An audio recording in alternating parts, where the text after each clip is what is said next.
मसीह यस्सु के कादरोजीम नाम में आप सबकी सलामती हो। मैं आप सबको हमारे हर रोज की बाइबल रीडिंग के प्रोग्राम में खुशामदीद कहती हूँ।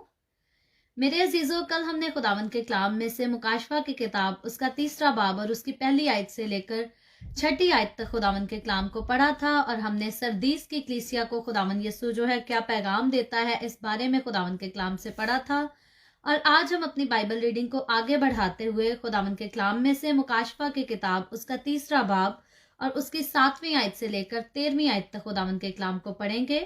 और इससे पहले मैं आज की बाइबल रीडिंग का आगाज करूं, मैं आप सबसे गुजारिश करती हूं, आप जितने मेरे साथ ऑनलाइन आ चुके हैं इस वीडियो को अपनी वॉल पर और दूसरे ग्रुप्स में शेयर करें ताकि मजीद लोग हमें खुदावंद का कलाम सुनने के लिए ज्वाइन कर सकें। और मैं एक और बात की गुजारिश करना चाहती हूँ, क्योंकि अभी जो हम इन दिनों बाइबल रीडिंग कर रहे हैं इस पर हम खास जो है वो स्टडी भी करते हैं, सिर्फ पढ़ते नहीं बल्कि आगे सीखने की भी कोशिश करते हैं कि खुदावंद का जो पैगाम था उस वक्त उस कलीसिया के लिए क्या था और आज हम पर, हमारे आज के दौर की कलीसिया पर कहाँ कहाँ किस तरह से ये कलाम जो है वो अप्लाई होता है और हमें अमल कैसे करना है। तो मैं आपसे गुजारिश करूंगी, बेहतर है जब भी आप बाइबल रीडिंग के इस प्रोग्राम को अटेंड करते हैं अपने पास बाइबल मुकद्दस जो है अपने हाथ में रखा करें और साथ साथ आप खुद भी पढ़ा करें। खास तौर पर वो लोग जो इंडिया से हैं, जो हिंदी लैंग्वेज को समझते हैं, उर्दू वर्ड्स कभी कभी मेरे लिए मुश्किल होता है कि मैं उनको इजीली हिंदी में एक्सप्लेन कर सकूं, तो अगर आप हिंदी की बाइबल अपने पास रखें और रेवलेशन में जब मैं आपको ये हवाला बताती हूँ आप अपने साथ ओपन कर लिया करें ताकि आपको इजीली जो है वो उसे समझ सकें। सो खुदावंद के कलाम में से पढ़ेंगे हम मुकाशवा उसका 3रा बाब और उसकी 7वीं आयत से यूं लिखा है, और फिलदिफिया की कलीसिया के फरिश्ता को ये लिख कि जो कदूस और बरहक है और दाऊद की कुंजी रखता है, जिसके खोले हुए को कोई बंद नहीं करता और बंद किए हुए को कोई खोलता नहीं, वो ये फरमाता है कि मैं तेरे कामों को जानता हूं। देख, मैंने तेरे सामने एक दरवाजा खोल रखा है,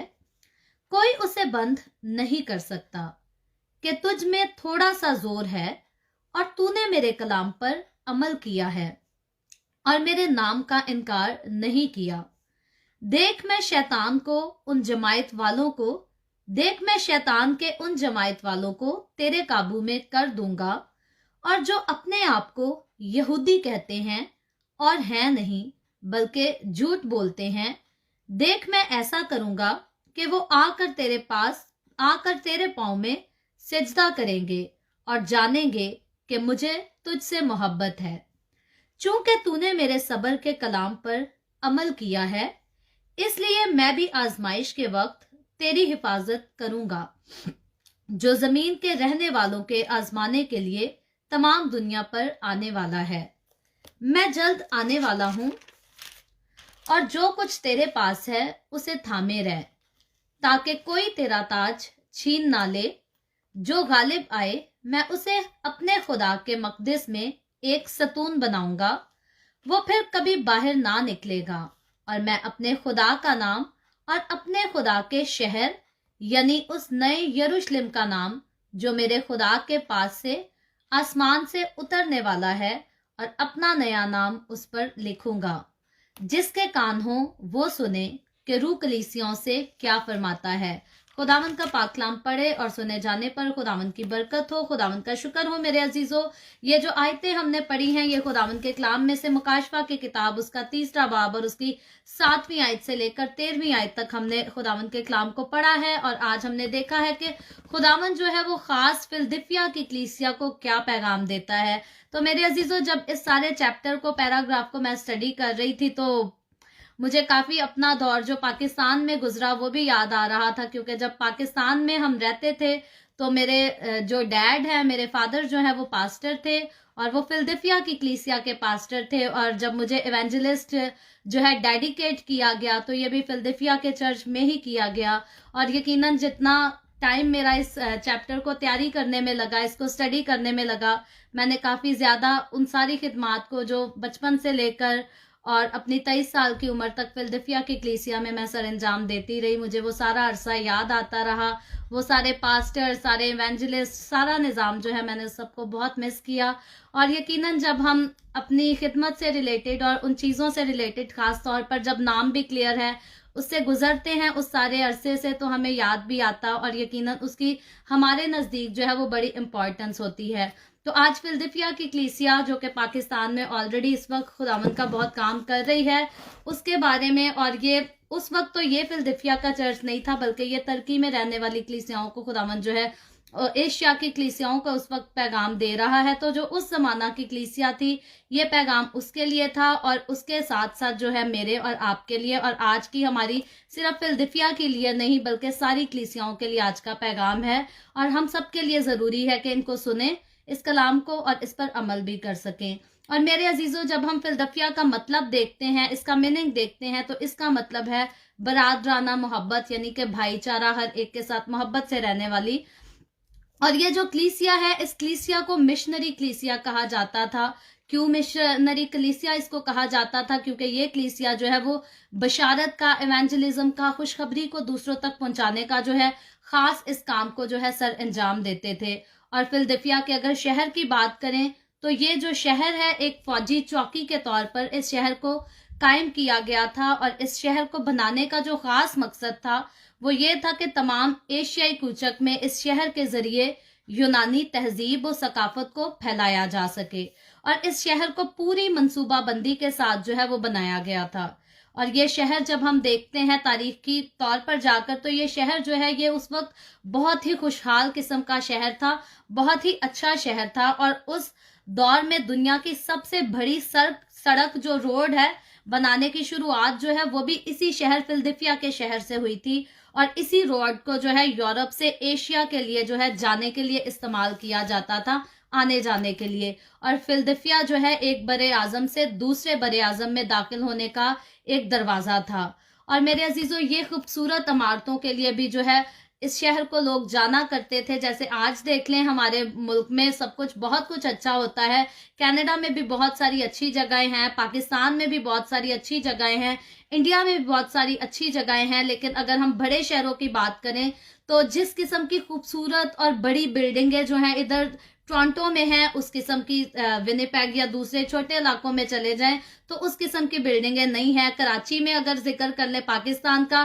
कराची, इस्लामाबाद और लाहौर को अगर हम देखें, तो जिस तरह की खूबसूरत बिल्डिंग्स वहां है वो आम गांवों के इलाकों में, छोटे इलाकों में नहीं पाई जाती। और अगर इंडिया का जिक्र कर लें, तो जिस तरह से मुंबई और दिल्ली वगैरह में खूबसूरत तरीन इमारतें, बिल्डिंग्स बनाई गई हैं, वो इंडिया के अगर छोटे शहरों में हम जाकर देखें तो वहां हमें नहीं मिलेंगी। और फिलदिफिया का जो शहर था उस वक्त वो इसी तरह से, ये उसकी पहचान थी कि उसके अंदर जो है खूबसूरत इमारतें जो हैं वो पाई जाती हैं। और मेरे अजीजों, जब हमने आज की रीडिंग को शुरू किया है 7वीं आयत से, तो देखें खुदावंद फिलदिफिया की इस खूबसूरत कलीसिया को, जो कि इतने खूबसूरत शहर में और मालदार और अच्छे शहर में रहती है, खुदावंद कहता है फिलदिफिया के कलीसिया के फरिश्ता को ये लिख। तो कलीसिया का फरिश्ता, मेरे अजीजों, मैं फिर से आपको रिमाइंड करती चली जाती हूँ कि कलीसिया का फरिश्ता जो है वो खुदावंद यस्सु जो है वो पास्टर को मुखातिब कर रहा है। और खुदावंद का जो है पास्टर को ये पैगाम यूहन्ना रसूल के जरिया से भेज रहा है, ताकि यूहन्ना रसूल की मार्फत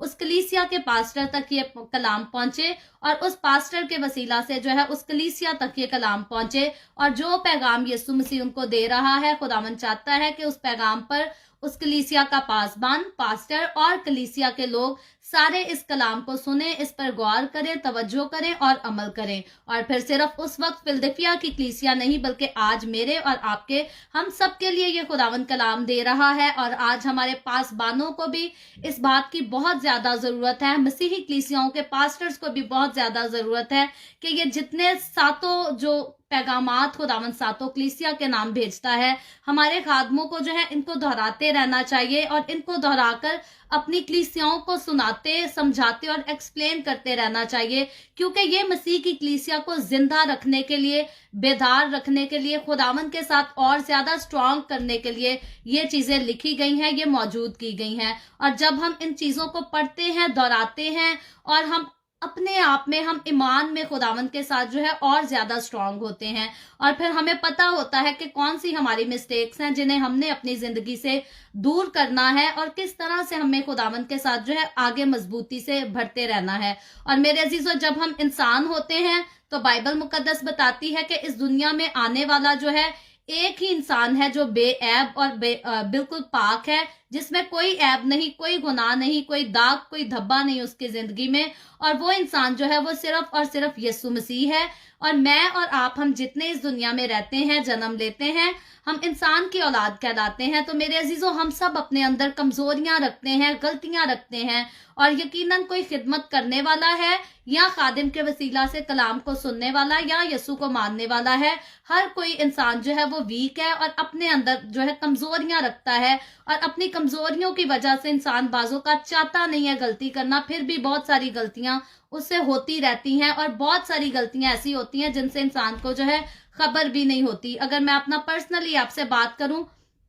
तो बचपन से खुदा के साथ चलती आ रही हूं, लेकिन फिर भी खुदावंद की हजूरी में बहुत ज्यादा आगे बढ़ना और कभी पीछे हटना, इस किस्म का जो है मेरा एक्सपीरियंस होता रहा है। लेकिन अगर मैं 1.5 साल की बात करूं, तकरीबन 1.5 साल होने वाला है जब हमने ये डेली बाइबल रीडिंग का प्रोग्राम स्टार्ट किया था। तो इस 1.5 साल में मेरे अंदर इतनी तब्दीली आई है, मैंने अपनी इतनी सारी मिस्टेक्स को जाना और अपने आप से दूर किया है। तो मेरे अजीजों, खुदावंद जब कलाम करता और खुदावंद हमारे लिए जो कलाम में बातें लिखता है, असल में वो है इसीलिए। बाइबल मुकद्दस जो है वो हमें अपने घर की शेल्फ पे सजाने के लिए नहीं दी गई। बाइबल मुकद्दस इसीलिए दी गई है ताकि हम इसको पढ़ें और इसके साथ जो है हम अपनी जिंदगी को सजा सकें। और अगर हमने इसको अपने घर की शेल्फ पर सजाए रखना और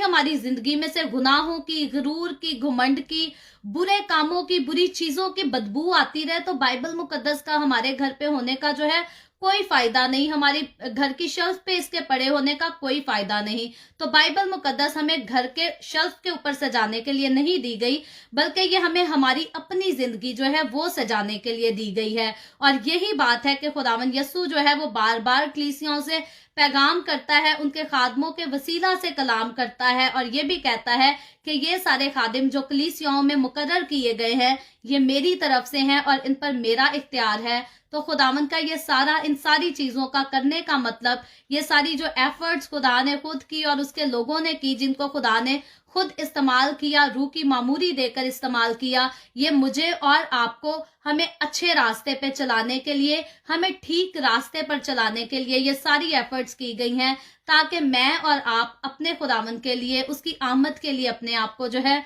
वो तैयार कर सकें। और जब वो आए तो हमें परफेक्ट कंडीशन में पाए, हमें दागदार ना पाए, हमारे अंदर से गुनाहों की बदबू ना आती हो, हमारे अंदर से जो है बदकारियों की बदबू ना आती हो, बल्कि खुदावंद जो है हमें पाक देखना चाहता है। और क्यों पाक देखना चाहता है? क्योंकि वो खुद पाक है। और बाइबल मुकद्दस बताती है कि खुदा की आंख ऐसी पाक है कि वो गुनाह को देख नहीं सकती, बदी को देख नहीं सकती। तो इसीलिए मेरे अजीजों, जब हम खुदावंद में आ जाते हैं, खुदावंद के साथ चलते हैं, तो गुनाह को और बदी को हमारी जिंदगी का हिस्सा नहीं होना चाहिए। बल्कि जब खुदा ने कलीसियाओं के पासबानों को भी मैसेज, खूबसूरत तरीन मैसेज दे दिए हैं, तो हमारे लिए जरूरी है कि हम उनको सुने, उनको समझें और इन पर जो है अमल करें। और देखें कितनी खूबसूरती से खुदावंद जब भी किसी कलीसिया से बात कर रहा है, जब भी किसी कलीसिया को पैगाम भेज रहा है, तो खुदावंद इतनी खूबसूरती से अपनी बातों को जो है शुरू कर रहा है, अपनी हर तरह की पहचान उस कलीसिया को करा रहा है। यहाँ जब पहले हमने देखा, एक जगह वो आग के शोला की मानिद अपनी आंखों का जिक्र करता है और फिर बताता है कि मैं अव्वल हूं, मैं ही आखिर हूं, मैं ही सब कुछ हूं। आज का जब हमने हवाला पढ़ा है 7वीं आयत, तो वो कहता है जो कदूस और बरहक है। पूरी आयत पहले पढ़ती हूँ। लिखा है, जो कदूस और बरहक है और दाऊद की कुंजी रखता है, जिसके खोले हुए को कोई बंद नहीं करता और बंद हुए को कोई खोलता नहीं, वो ये फरमाता है। तो मेरे अजीजों, इस पैराग्राफ में जब यीशु मसीह अपनी पहचान उस कलीसिया को बता रहा है, तो सबसे पहले खुदावंद यीशु जो अपने लिए वर्ड यूज करता है, वो कहता है जो कदूस और बरहक है। और कदूस और बरहक का ये जो मतलब है, ये असल में पाक, बरहक और सच्चा है। और अगर हम यूनानी जुबान में देखें, तो यूनानी जुबान में इसका 2 तरह से जो है तर्जमा हुआ है, 2 तरह से इसको ट्रांसलेट किया जाता है। पहला तो ये है कि वो सच्चा है और हरगिज जो है झूठ नहीं बोलता, यानी कि वो बिल्कुल ट्रू है, फॉल्स नहीं है, झूठा नहीं है। और दूसरा ये है कि वो सच्चा है और जैली नहीं है, नकली नहीं है।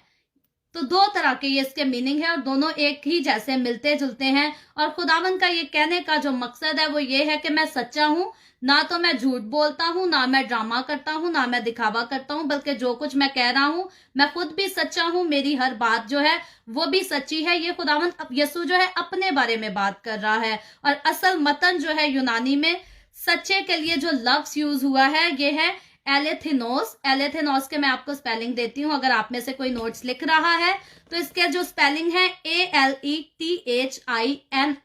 है। तो यूनानी में इसका जो खास वो है एलेथिनोस का वर्ड इस्तेमाल हुआ है, जिसकी इंग्लिश ट्रांसलेशन है कि हकीकी और रियल, यानी कि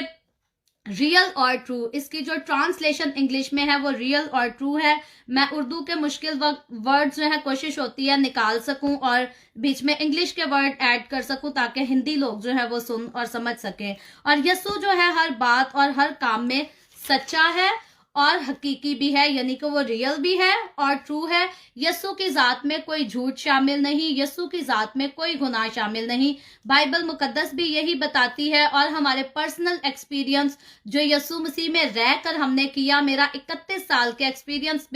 एक्सपीरियंसेस भी मुझे बताते हैं। अगर 31 साल मैंने इस दुनिया में आज तक गुजारे हैं तो मैंने बेशुमार तरीकों से जो है खुदावन की कुदरत को, उसकी बातों को, उसके कलाम को अपनी जिंदगी में एक्सपीरियंस किया है। और जी मैं इस बात की जो है रियल ट्रू जो है उसकी टेस्टिमनी देती हूँ कि जो कुछ खुदावन के कलाम में लिखा, जो खुदावन यीशु मसीह कह रहा है कि मैं रियल हूं और मैं ट्रू हूं। और मैंने 31 साल की अपनी जिंदगी में इस बात को बिल्कुल हकीकी तौर पर पूरा होते हुए देखा है कि खुदावन जो कुछ है वो रियल भी है और वो ट्रू भी है। झूठ जो है वो हमारे यीशु की जात में जो है शामिल नहीं, और इसीलिए वो हमें भी अपनी रोजमर्रा की जिंदगी में झूठ का सहारा लेने की तालीम कभी नहीं देता। और वो लोग जो ये तालीम देते हैं कि हम किसी खास मकसद के लिए, किसी नेकी के लिए झूठ बोल सकते हैं, तो याद रखें बाइबल मुकद्दस बताती है कि इब्लीस जो है वो झूठों का बाप है। तो यीशु मसीह जो है उसने ना खुद कभी झूठ बोला और ना वो हमें झूठ की इजाजत देता है। और वो लोग जो झूठ की तालीम देते हैं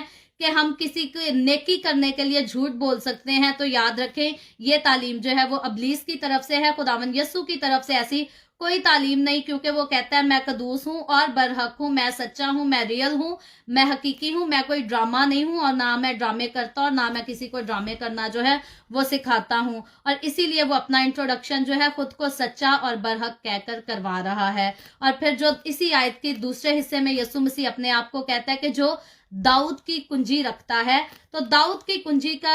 रखने का जो मतलब है यहाँ खुदावंद यीशु का, वो ये है कि जो इख्तियार को रखता है, यानी यीशु मसीह के पास हर तरह का, हर चीज का जो है इख्तियार है। और इख्तियार किस चीज पर है, यहाँ भी यीशु मसीह खास इस टॉपिक पर क्लियरली बयान करता है। वो कहता है कि जिसके खोले हुए को जो है कोई बंद नहीं कर सकता और जिसके बंद किए हुए को कोई खोल नहीं सकता। यहाँ यीशु मसीह अपने इख्तियार को, अपनी अथॉरिटी को जो है वो इस तरह से एक्सप्लेन कर रहा है। और नए और पुराने अहद की जो कलीसियाओं का इख्तियार है मेरे अजीजों, ये भी तारीख बताती है, बाइबल मुकद्दस बताती है कि ये सारा इख्तियार भी जो है ये सिर्फ और सिर्फ यीशु मसीह के पास था। और यीशु के अलावा जो है पुरानी कलीसियाओं पर और आज के नए दौर की कलीसियाओं पर और किसी का इख्तियार नहीं, सिर्फ और सिर्फ यीशु का इख्तियार है। इब्लीस कोशिश करता रहता है कलीसियाओं को खुदावंद से दूर करने की, और कई लोग हैं जो ईमान में कमजोर होते हैं, वो इब्लीस के हत्थे चढ़ जाते हैं। लेकिन अगर कंप्लीटली अथॉरिटी का जिक्र करें,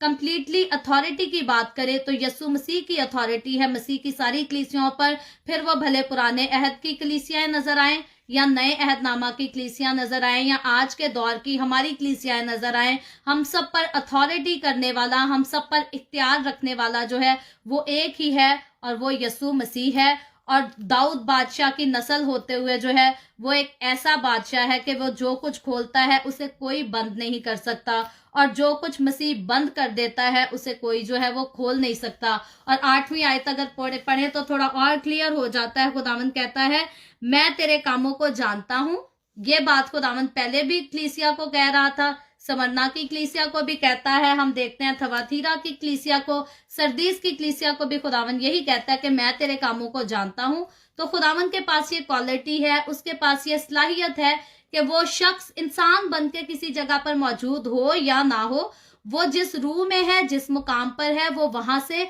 सब कुछ देखता है। और क्योंकि उसकी आंखें आग के शोला की मानद हैं और वो सब कुछ क्लियरली देखती और उसको पहचानती हैं, फिर वो उसको जरूरत नहीं कि वो इंसान का जिस्म लेकर किसी के पास जाए और फिर बताए कि मैंने तुझे ये काम करते हुए देखा है, बल्कि वो जिंदा आसमान पर है और वो मुझे और आपको, उस वक्त की कलीसियाओं को, आज की कलीसियाओं को, फ्यूचर की कलीसियाओं को भी जो है वो अपनी आंखों से क्लियरली देख सकता है। वो गुजरे वक्त को, आज के वक्त को और आने वाले वक्त को जो है पहले ही अपनी आंखों से उस सबको देखता, जानता और समझता है। तो यहाँ खुदावंद फिर कहता है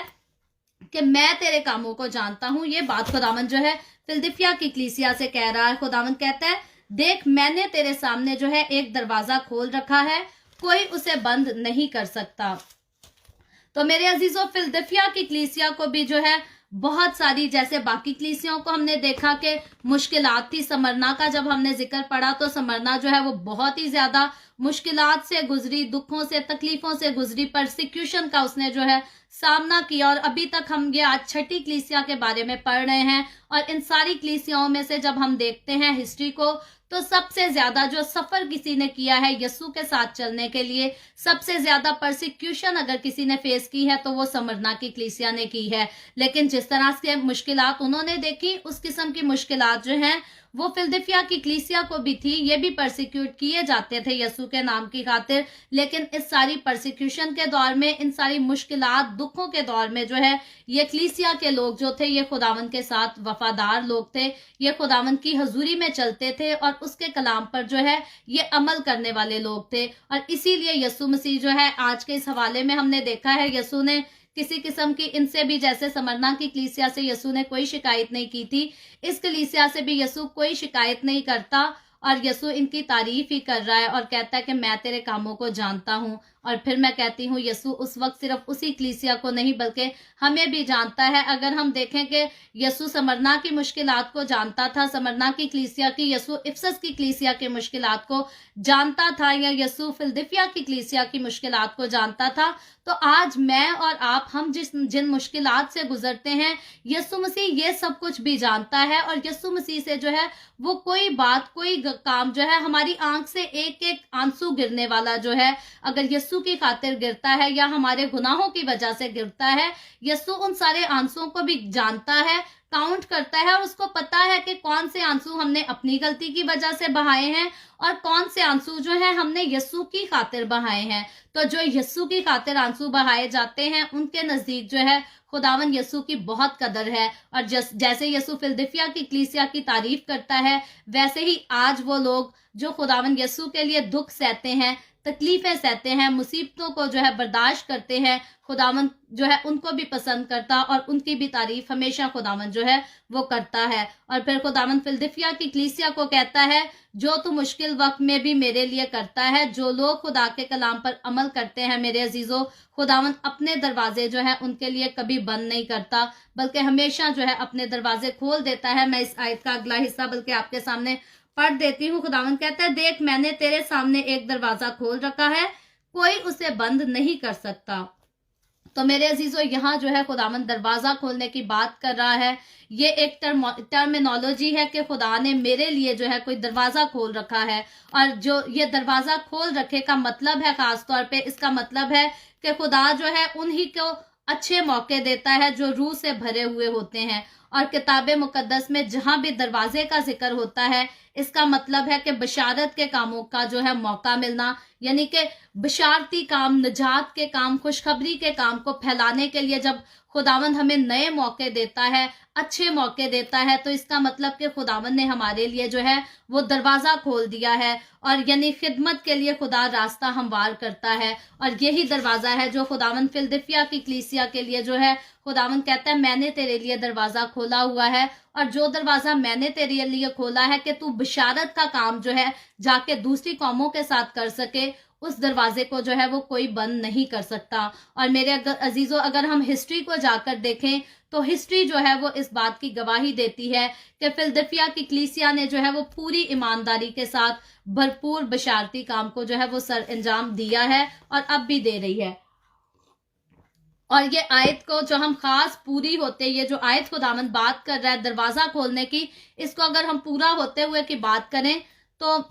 19वीं सदी के आखिर से और 20वीं सदी के शुरू में जो है ये आयत मुकम्मल तौर पर जो है कंप्लीटली तौर पर पूरी हो चुकी है। जब बिली ग्राम ने बिशारती खिदमत को जो है शुरू किया था, बिली ग्राम को आप जानते होंगे, बिली ग्राम खुदावंद का खादिम है जो अमेरिका का रहने वाला था और खुदावंद की बड़ी सरगर्मी से इस बंदे ने खिदमत की, हिम्मत नहीं हारी और जब तक इस खुदावंद के बंदा ने खिदमत की, ये ईमान में खुदावंद के साथ जो है वो कायम रहा और खुदावंद के साथ जो है वो मजबूत रहकर इसने बशारत का सारा काम किया है। और मेरे अजीजों, क्योंकि हम इस आयत को सच्चा होते हुए देख रहे हैं 19वीं सदी के आखिर और 20वीं सदी के शुरू में जब बिली ग्राम अपनी खिदमत को शुरू करता है, तो मेरे अजीजों तारीख गवाह है कि लोग जो हैं जब बिली ग्राम ने खिदमत को शुरू किया तो लोगों ने तेजी से खुदावंद यस्सु को जो है वो अपना निजात दहिंदा कबूल करना शुरू कर दिया। वैसे तो दूसरी कौमें जो मसीही नहीं कहलाती, वो भी यस्सु को मानते हैं कि वो शायद यस्सु जो है खुदा का नबी करके भेजा गया है, तो उस पर ये ईमान रखना जरूरी है कि वो खुदा का नबी है। लेकिन मेरे अजीजों, बाइबल मुकद्दस जो है वो डिफरेंट बात बताती है। बाइबल मुकद्दस बताती है कि यस्सु मसीह जिस मकसद को लेकर इस दुनिया में आया, उस मकसद को जो है हमें कबूल करना, एक्सेप्ट करना जो है वो हमारे लिए जरूरी है। क्योंकि वैसे तो और नबी आ रहे थे, लेकिन यस्सु मसीह को अगर खुदा ने एक डिफरेंट तरीके से भेजा, यस्सु की पैदाइश डिफरेंट थी। जब यस्सु इस दुनिया में आया, उसने जो काम किए वो बाकी नबियों से डिफरेंट थे। और जब यस्सु इस दुनिया में वो सारे काम करके जब यहाँ से जाता है, तो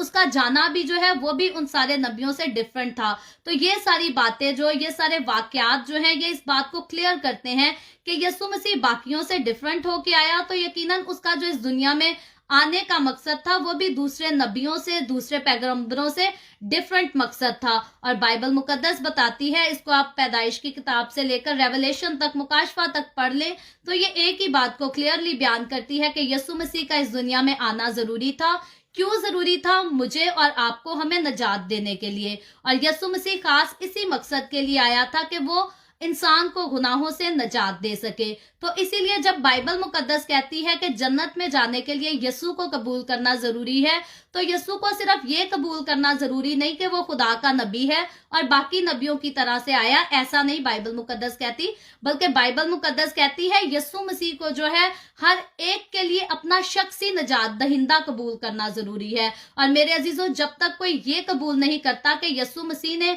आकर इस दुनिया में मुझे निजात दी है, मुझे मौत से छुड़ाया है, मुझे गुनाहों से आजाद किया है, तब तक बाइबल मुकद्दस कहती है कि कोई भी खुदा की बादशाही में जो है वो दाखिल नहीं हो सकता। तो यस्सु को सिर्फ नबी मानना जो है ये काफी नहीं, बल्कि यस्सु को जो है अपना निजात दहिंदा मानना जो है ये जरूरी है जन्नत में जाने के लिए। और कोई जब तक इस बात को ना एक्सेप्ट करे, जब तक इस बात का इकरार ना करे, खुदावंद का कलाम कहता है कि वो जन्नत में दाखिल नहीं हो सकता, वो खुदा की बादशाही में नहीं जा सकता। और मेरे अजीजों, हम देखते हैं कि बिली ग्राम ने जब अपनी खिदमत को शुरू किया 19वीं सदी के आखिर में, तो बहुत सारे लोगों ने जो है उसकी खिदमत के वसीला से खुदावंद यस्सु को अपना निजात दहिंदा नबी नहीं कबूल करना शुरू कर दिया, बल्कि अपना शख्सी जो है इंडिविजुअली अपना निजात दहिंदा जो है उसको अपना सेवियर कबूल करना शुरू कर दिया। और जब लोगों ने ऐसा शुरू किया तो खिदमत का जो बशारत का काम था वो बहुत ज्यादा तेजी से आगे बढ़ने लगा, तरक्की करने लगा। और ये खादमों के लिए जो है उस वक्त खुदावंद की वो बात साबित हो जाती है, सच्ची हो जाती है कि मैंने तेरे लिए जो है दरवाजा खोल रखा है। यही असल मायनों में खुदावंद जो है उस वक्त अपने खादमों के लिए दरवाजों को खोल देता है। और मलका एलिजबेथ, जो अगर हम तारीख को देखें तो मलका एलिजबेथ से किसी ने सवाल पूछा कि इंग्लैंड की जो है तरक्की का, कामयाबी का जो है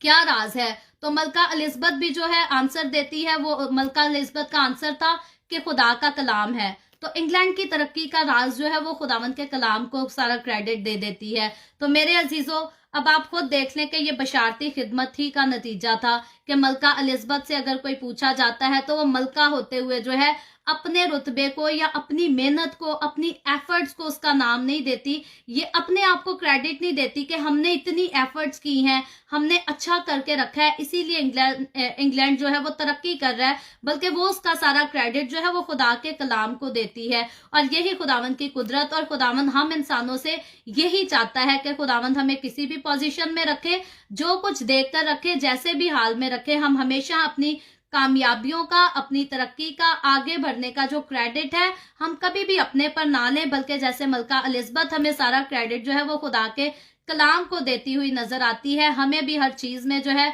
खुदावन के नाम को और खुदावन के कलाम को जो है वो क्रेडिट देना जरूरी है। और मेरे अजीजों, 19वीं सदी में हम देखते हैं कि लाखों बल्कि करोड़ों लोग जो है बशारती खिदमत के वसीला से मसीह यस्सु के पास आ गए। क्यों आ गए? क्योंकि उनके लिए जो है वो दरवाजा खिदमत का, बशारत का दरवाजा जो है वो खुल चुका था। और सिर्फ खुला ही नहीं बल्कि खुदावंद आगे कलीसिया को तरक्की दे जो है, तसल्ली भी देता है, इत्मीनान भी देता है, उनको यकीन दहानी भी कराता है कि तेरे दरवाजे को जो मैंने खोल दिया है उसको अब कोई बंद नहीं कर सकता। तो मेरे अजीजों, क्योंकि बशारत का दरवाजा अब कलीसिया के लिए खुल चुका है और आज सोशल मीडिया का दौर देखें, इससे खूबसूरत दरवाजा और कौन सा है कि हम अपने घर बैठकर, ना तो हमें बाहर जाकर मारे खाने की जरूरत पड़ रही है,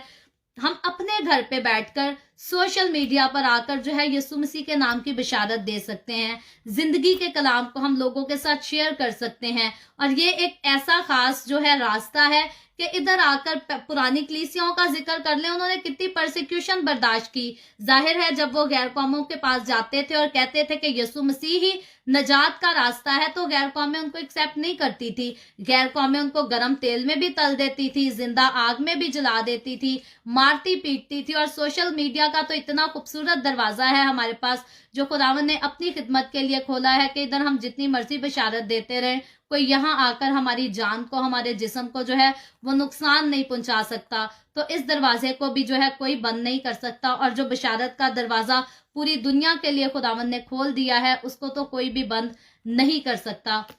और मेरे अजीजों, कोई भी दुश्मन या जो है रुकावट इस दरवाजे के लिए नहीं कर सकता। आज दुनिया जितनी मर्जी कोशिश कर ले, मैं फेसबुक की ही बात करूं, जब यहाँ प्रीच करते हैं तो बहुत सारे लोग जो है इन पोस्ट को जो है रिपोर्ट भी करते हैं, मुखालफत भी करते हैं, गालियां भी लिखते हैं। लेकिन खुदावंद का शुक्र है जब उसने हमारे लिए कोई दरवाजा खोल दिया है तो फिर लोग हम पर लान तान करें, हमें बुरा कहें, हमें झूठा कहें, जो मर्जी कहें, लेकिन जो खिदमत का दरवाजा है वो बंद नहीं हो सकता। और ये दरवाजा जो खुदावंद ने खोला है, इसको जब तक यीशु मसीह इस दुनिया में आकर अपनी कलीसिया को ले नहीं जाता तब तक इस दरवाजे को जो है वो कोई बंद नहीं कर सकता। और जो यीशु मसीह ने फिलदफिया की कलीसिया के लिए दरवाजा खोल दिया था, क्योंकि यीशु के खोले हुए को कोई बंद नहीं कर सकता, तो मेरे अजीजों याद रखें उसके बंद किए हुए को जो है वो खोल भी कोई नहीं सकता। और यीशु मसीह ने फिलदफिया की कलीसिया को ये शर्फ बख्शा कि वो अंजील की मनादी में जो है वो अपना खास किरदार अदा कर सकें।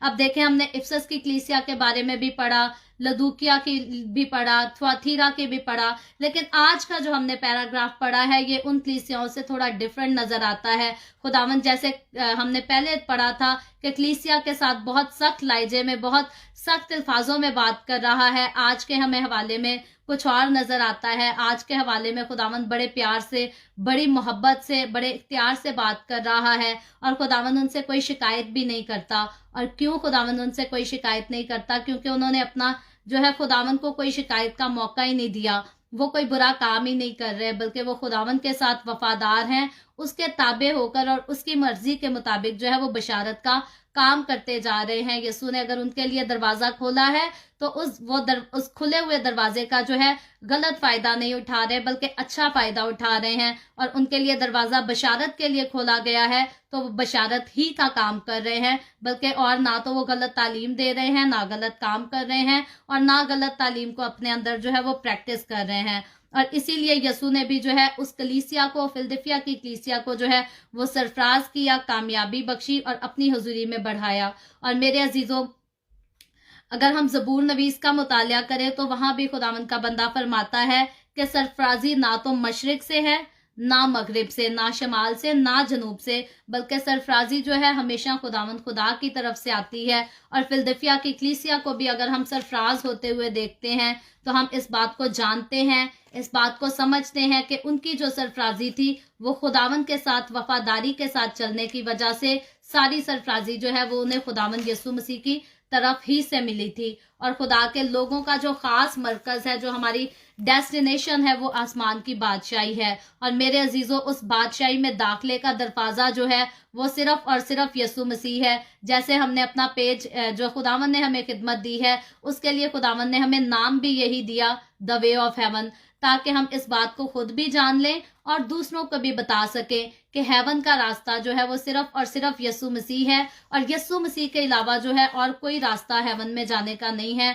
बाइबल मुकद्दस शुरू से लेकर आखिर तक कोई भी इधर हमें इस किताब में कोई भी मुसन्निफ जो है वो कंफ्यूज नहीं मिलता, क्योंकि जितने लोगों ने इस किताब को लिखा है वो सारे जो है वो रूह की तहरीक में लिख रहे हैं। और इसीलिए इसी से ये साबित होता है कि बाइबल मुकद्दस को शुरू से लेकर आखिर तक पढ़ लें, तो क्योंकि लिखा यूहन्ना रसूल ने भी है, पतरस रसूल ने भी लिखा है, पौलुस रसूल ने भी लिखा है, बाकियों ने भी लिखा है, लेकिन मुसन्निफ फिर भी हमें इसमें यीशु मसीह खुद नजर आ रहा है, खुदा का रूह जो है वो खुद नजर आ रहा है। क्योंकि एक बात जो है वो दूसरी बात के साथ, दूसरी जो है वो तीसरी बात के साथ जो है वो यूनाइट है, आपस में इत्तेफाक करती हैं। बाइबल मुकद्दस में किसी किस्म की जो है वो कोई भी कंफ्यूजन हमें नजर नहीं आती, और यही इस बात का प्रूफ है, यही इस बात को साबित करती है कि बाइबल मुकद्दस जो है वो बिल्कुल ट्रू और रियल किताब है, और ये खुदावन की तरफ से है, और लोगों को खुदावन के पास लेकर जाने के लिए ये वाहिद किताब है। और कोई किताब जो है इतना क्लियर रास्ता खुदावन के पास पहुंचने का जो है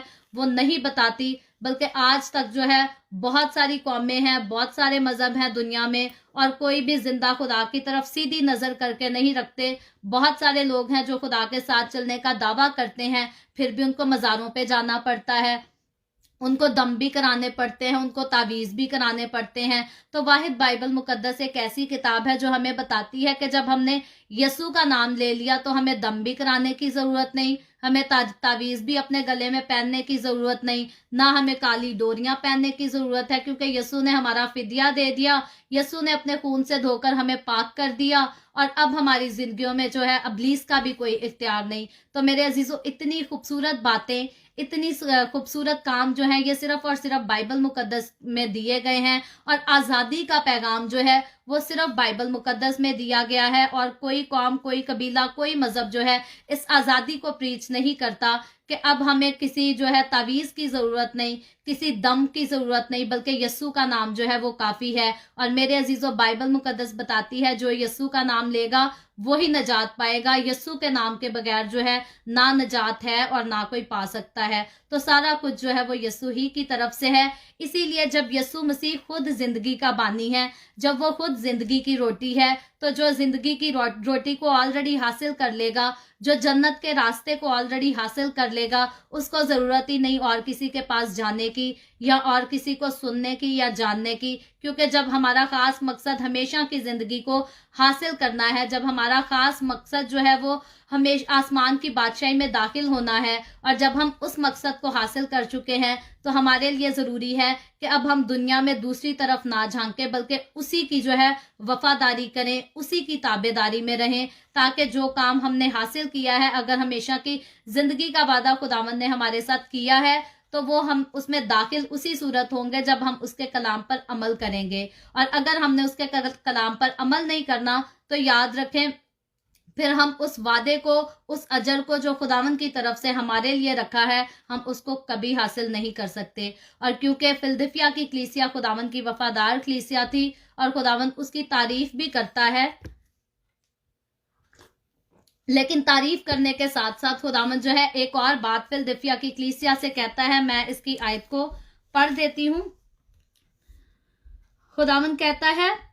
कि तुझ में थोड़ा सा जोर है और तूने मेरे कलाम पर अमल किया है और मेरे नाम का इनकार नहीं किया। ये इनकार नहीं किया, ये उस दौर में खुदावन कह रहा है जब इस कलीसिया ने जो है मुश्किलात का सामना किया, लेकिन जो थोड़ा सा जोर खुदावन इसकी बात करता है कि तुझ में थोड़ा सा जोर है, थोड़ा सा जोर जो है वो इस्लाह कर फिलदिफिया की कलीसिया की कमजोरी को जाहिर नहीं करती। इन अल्फाजों से हरगिज ये मतलब नहीं निकलता कि फिलदिफिया की कलीसिया जो है वो कमजोर थी, बल्कि मेरे अजीजों इसके एवज जो हम देखते हैं इसका मतलब हकीकी ताकत है, रियल ताकत है, रियल स्ट्रेंथ है इसका मतलब। लेकिन क्योंकि यीशु मसीह जो है वो फिलदिफिया की कलीसिया की तारीफ भी कर रहा है, और ये कलीसिया जो है वफादार भी खुदा के साथ अच्छी तरह से थी, और खुदावन इनको अपने जलाल के लिए कसरत से इस्तेमाल भी कर रहा था, तो इसलिए खुदावंद कहता है क्योंकि यीशु उसे अपने से जो है थोड़ा सा कमजोर बता रहा है। उसकी भी खास वजह है। वजह क्या है? ताकि फिलदिफिया की कलीसिया के अंदर जो है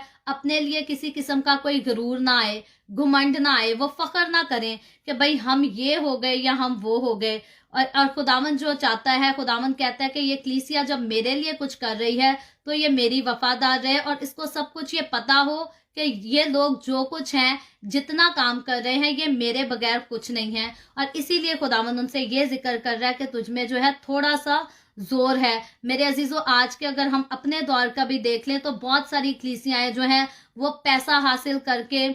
शोहरत हासिल करके इस बात को भूल चुकी हैं कि हमारे अंदर जो जोर है वो खुदावंद की तरफ से है। बहुत सारी कलीसियाएं हैं जिनके पास पैसा कम है, शायद जगह इबादत करने के लिए कम है, लेकिन वो इस बात का ख्याल रखती या इस बात को अच्छी तरह से पहचानती हैं कि वो जो कुछ है वो खुदावंद की तरफ से है और खुदावंद के बगैर वो कुछ नहीं है। लेकिन बहुत सारे लोग हैं, जब वो दौलत उनको मिल जाती है, शोहरत उनको मिल जाती है, तो फिर आखिर में उनको ऐसे लगता है कि जैसे वो जो कुछ हुए हैं वो अपनी एफर्ट की वजह से हुए हैं। लेकिन हम देख रहे हैं मलका एलिजबेथ के बारे में जब हम जानते हैं तो मलका एलिजबेथ जो है वो इंग्लैंड की तरक्की का क्रेडिट जो है वो अपनी एफर्ट्स को नहीं बल्कि वो खुदावंद के कलाम को देती है।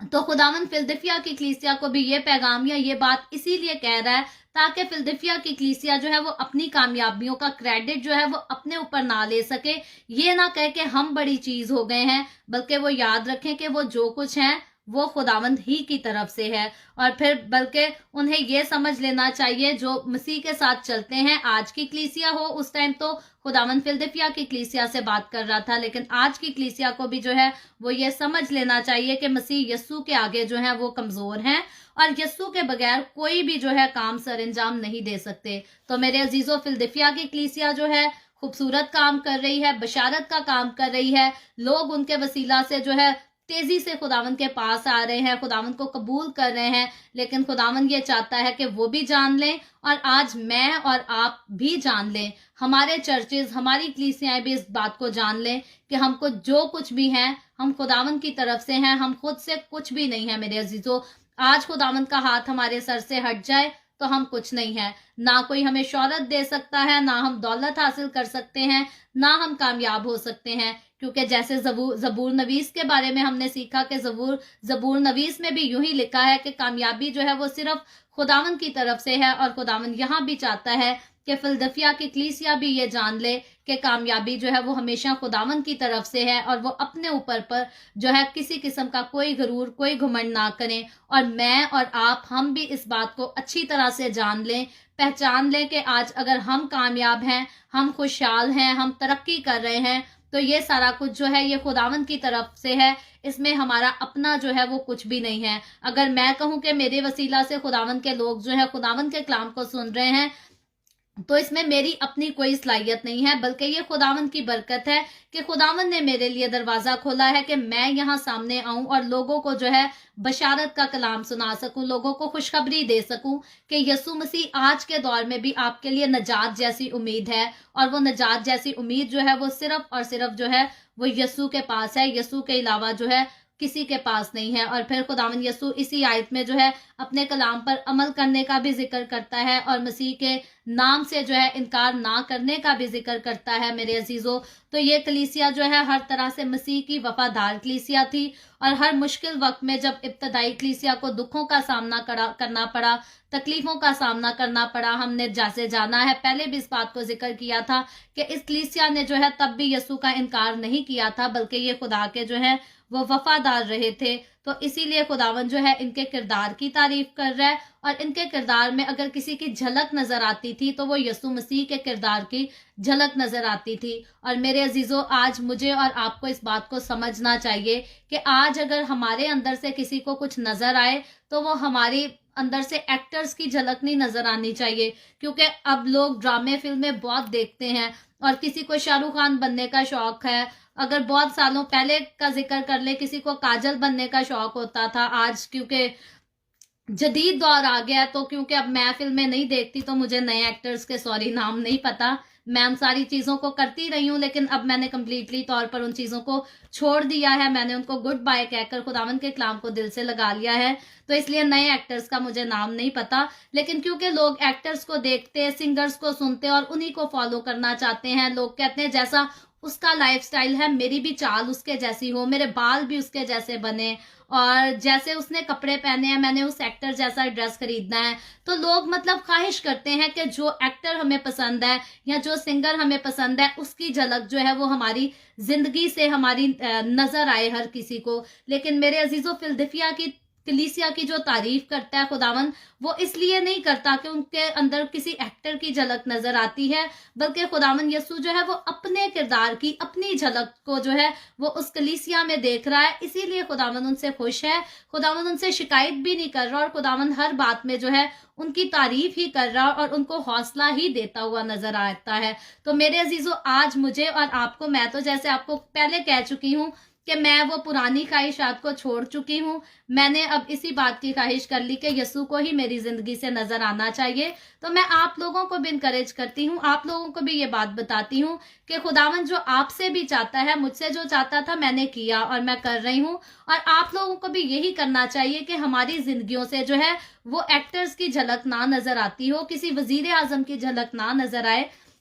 बल्कि हमारी जिंदगी से, हमारे उठने बैठने चलने फिरने, हमारी बातों से अगर किसी की झलक नजर आए तो वो सिर्फ और सिर्फ यीशु मसीह की झलक नजर आनी चाहिए, और किसी की हमें झलक की कोई जरूरत नहीं, क्योंकि पाक एक ही शख्स है और वो शख्स जो है वो यीशु मसीह है। और जो पाक है हमें उसकी तरह पाक रहना है, और जब हम उसकी तरह पाक रहेंगे, देखें हमने बाकी कलीसियाओं को देखा कि बाकी कलीसियाओं के लोग थे जो गैर कौमों की रस्मों में जो है वो गुम हो गए थे, वो उनकी रस्मों को करना सीख गए थे। लेकिन आज हम अगर फिलदिफिया की कलीसिया में ये पढ़ रहे हैं कि इस कलीसिया के लोग जो हैं ये गैर कौमों की तरफ जाते भी नहीं थे, उनकी रस्मों को भी नहीं अपनाते थे, उनके जैसे काम भी नहीं करते थे। तो इसीलिए खुदावन कह रहा है कि इनसे खुदावन की झलक नजर आती है। तो मेरे अजीजों, जो बदकारी करेगा उसके अंदर से खुदावन की झलक कैसे नजर आ सकती है? जो गाली देगा उसके अंदर से खुदावन यीशु की झलक कैसे नजर आ सकती है? खुदावन यीशु की झलक तो वो है जो यीशु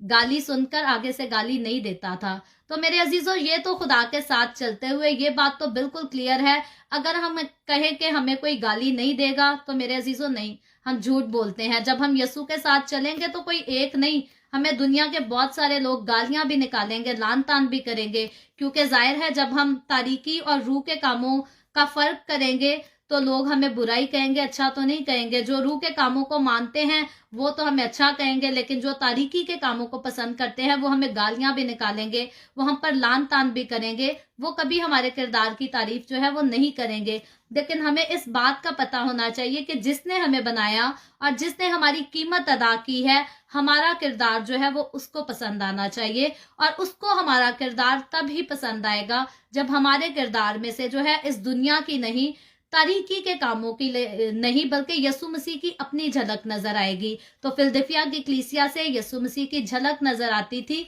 इसीलिए यीशु उनकी तारीफ करता है। और आज मेरे और आपके और हमारे चर्चेज, हमारी कलीसियाओं में, हमारे घरों में जो है यीशु मसीह की झलक आना जरूरी है। और मेरे अजीजों, मैं क्लियरली इन बातों को कहती हूँ क्योंकि खुदावन का कलाम बताता है कि हमें प्योरिटी के साथ खुदावन के कलाम को जो है वो प्रीच करना चाहिए।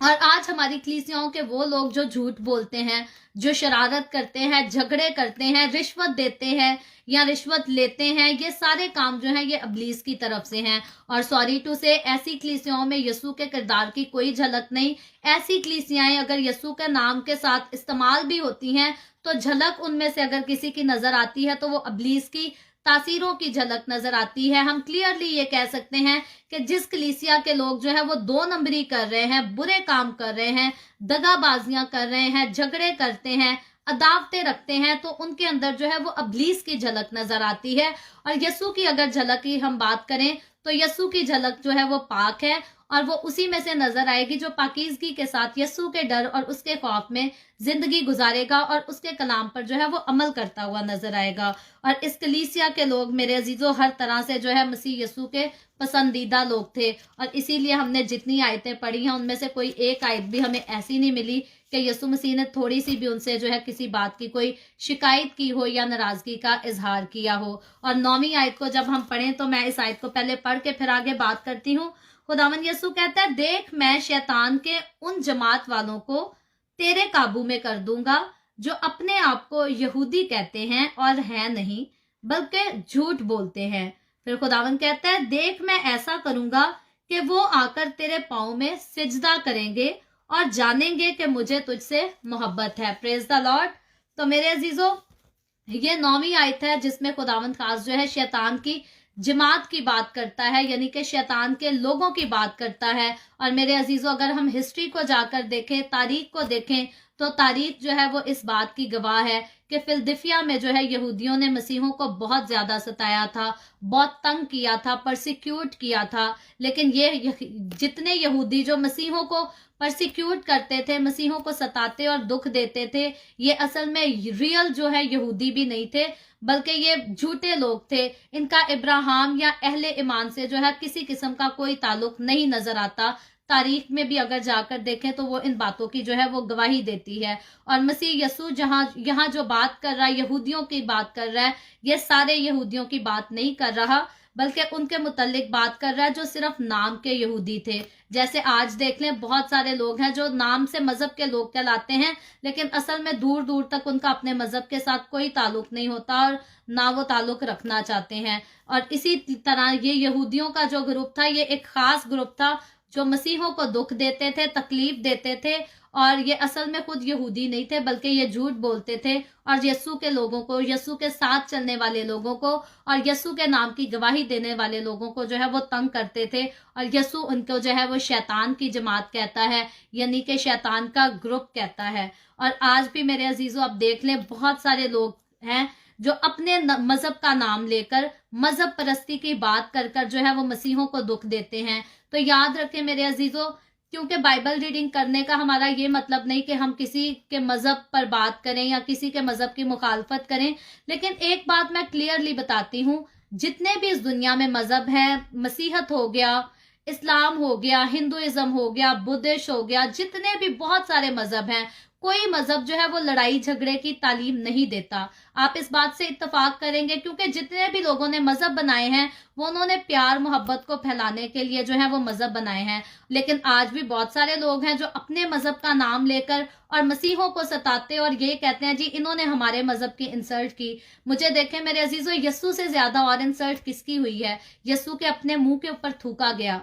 यीशु को कोड़े मारे गए, यीशु को गिराया गया, थप्पड़ उसके मुंह पर मारे गए। यीशु से ज्यादा इंसल्ट किसकी हुई है? तो मेरे अजीजों, फिर हम क्यों यकीन से नहीं कह सकते कि यीशु जैसा खूबसूरत दिल जो है वो कोई नहीं रखता? यीशु जैसा खूबसूरत इंसान भी इस दुनिया में कोई नहीं आया, क्योंकि उसके मुंह पर थूका गया, उसको सलीब पर लटकाया गया, उसको मारा पीटा गया, और फिर भी वो कहता है ऐ बाप इनको माफ कर, क्योंकि ये जानते नहीं कि क्या करते हैं। तो अब आप वो झूठे मजहबी लोग, जैसे ये यहूदियों का ग्रुप, ये झूठा ग्रुप था, ये असल में यहूदी थे नहीं, लेकिन अपने आप को यहूदी जाहिर करते थे। तो आज भी गैर कौमों में से या दूसरे मजहबों में से वो लोग जो मसीहों पर जुल्म करते हैं, असल में वो अपने मजहब को भी नहीं मानते, वो अपने मजहब के भी जो है वो ताबे नहीं होते। क्योंकि जो कोई भी अपने मजहब के ताबे होगा, जो भी अपने मजहब की बात को मानेगा सुनेगा, वो कभी भी किसी इंसान को दुख नहीं देगा। क्योंकि मजहब जो बनाए गए हैं दुनिया में, वो प्यार को फैलाने के लिए, भाईचारे को फैलाने के लिए हैं। और वो लोग जो लड़ाई झगड़े करते, दूसरों के साथ मारपीट करते, गाली गलौज करते हैं, ये कोई भी मजहब जो है किसी को इजाजत नहीं देता। और ये सारे लोग जो हैं ये अपने मजहब की ताबेदारी नहीं करते, इसीलिए ये अपने मजहब का नाम यूज जरूर करते हैं, लेकिन काम जो है वो गलत करते हैं। और इनका खास मकसद जो होता है वो यही होता है कि अबलीस इनके अंदर आ जाता है, अबलीस इनके अंदर समाया होता है, और अबलीस की जो लड़ाई है वो यीशु के साथ और यीशु के लोगों के साथ है। और अबलीस जब इन लोगों के अंदर आ जाता है तो वो यीशु के लोगों को जो है गिराने की कोशिश करता है, दुख देने की कोशिश करता है, तकलीफ देने की कोशिश करता है। लेकिन मैं शुक्रगुजारी करती हूँ कि हम ऐसे यीशु को फॉलो करने वाले लोग हैं जो हमें कहता है कि दुख भी सहो, तकलीफ भी सहो, तो किसी को लान तान ना कहो, बल्कि उसके लिए जो है बरकत की दुआ करो, उसके लिए तौबा की और उसके लिए नजात की दुआ करो। और मेरे अजीजों, ये बातें जो हैं हमारे मुंह में कहने के हद तक या पढ़ने के लिए या सुनने के लिए नहीं होनी चाहिए, बल्कि प्रैक्टिकली जो है हमें इन कामों को करना चाहिए। मैं अपने अगर गुजरे वक्त का जिक्र करूं तो मैं अपने पास में इन बातों में थोड़ा नाकाम रही हूं कि दुश्मनों के लिए बरकत की दुआ करना जो है ये थोड़ा सा इंसान होते हुए जो है हमारे लिए मुश्किल हो जाता है।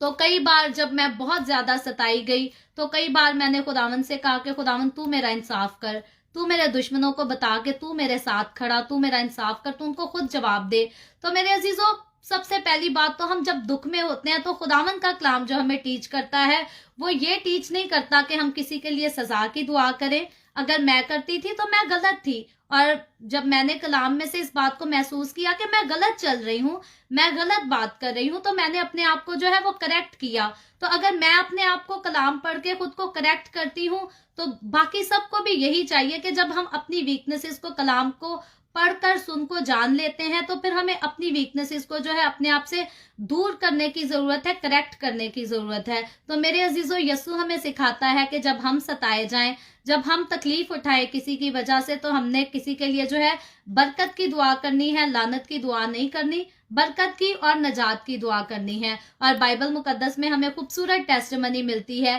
कि जब स्तिफनस को शहीद किया गया तो स्तिफनस ने जो है वो माफी की दुआ की थी उन लोगों के लिए, और उन लोगों में खास जो हस्ती थी सताने वाला मसीहों को, वो हस्ती जो है पौलुस रसूल खुद था। और जब स्तिफनस ने उनकी माफी के लिए दुआ की तो उसकी दुआ में जो है वो असर था, और वही पौलुस रसूल जो यीशु के लोगों को सताया करता था, स्तिफनस की दुआ का जवाब था कि वही पौलुस रसूल बाद में यीशु के नाम की खातिर मारे खाता है, दुख सहता है, तकलीफें सहता है, और यीशु के नाम का जो है वो इनकार नहीं करता। और यहाँ जो है यीशु अपने लोगों को शैतान की जमात से जब उनके बारे में बात कर रहा है तो साथ ही खुदावंद उनको तसल्ली भी देता और कहता है कि वो जो है तुम्हें सिजदा करेंगे, मैं ऐसा मुमकिन करूंगा कि वो तुम लोगों के जो है पाँव में आकर सिजदा करेंगे। और यीशु का ये वादा जो हम देखते हैं वो अपने लोगों को इंसाफ देने का है। ऐसा नहीं है कि वाकई हमारे दुश्मन